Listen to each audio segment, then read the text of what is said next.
इमरान खान के खिलाफ फौजदारी कार्रवाई का मुकदमा इस्लामाबाद की डिस्ट्रिक्ट एंड सेशन कोर्ट में तोशाखाना रेफरेंस पर समाअत। डिस्ट्रिक्ट इलेक्शन कमिश्नर ने इमरान खान के खिलाफ कंप्लेंट सेशन कोर्ट भेज रखी है। इस हवाले से मजीद जानने के लिए मंसूर सती हमारे साथ मौजूद हैं। मंसूर, क्या डिटेल्स हैं इस वक्त?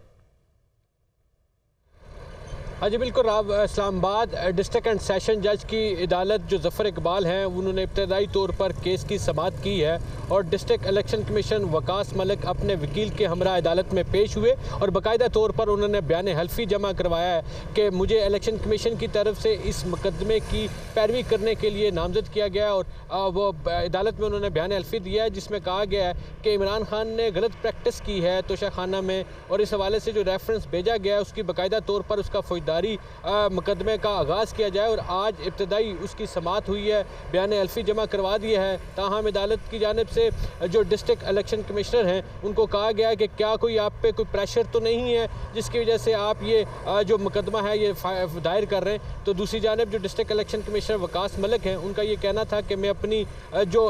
जिम्मेदारी है, जो ड्यूटी है वो निभा रहा हूँ और इस जो मुकदमे की जो है वो पैरवी करूँगा क्योंकि इलेक्शन कमीशन की जानिब से मुझे नामजद किया गया है। आज वो अपने वकील के हमरा अदालत में पेश हुए हैं और पेश होने के बाद अब क्योंकि ये जो फौजदारी का मुकदमा है तोशाखाना जो इमरान खान के खिलाफ इलेक्शन कमीशन ने भेजा है उसकी बाकायदा तौर पर समाअत का आगाज़ हो जाएगा और ट्रायल होगा, जिसके बाद क्योंकि आज इमरान खान को भी नोटिस किया गया था लेकिन वो पेश नहीं हुए। अब क्योंकि बाज़ाब्ता तौर पर एडिशनल डिस्ट्रिक्ट एंड सेशन जज ज़फ़र इकबाल की अदालत ने इस मुकदमे की समाअत का आगाज़ कर दिया है तो बयान हल्फी जमा होने के बाद अब जो मज़ीद जो है वो प्रोसीडिंग इसकी शुरू होगी क्योंकि इलेक्शन कमीशन की जानिब से बताया गया है कि तमाम मेंबरान कौमी असम्बली और सेनेटर्स को यानी कि अब बाकायदा तौर पर इसकी समाअत का आगाज़ हो चुका है। मंसूर सती इस्लामाबाद से हमारे साथ मौजूद थे। बहुत शुक्रिया मंसूर आपका।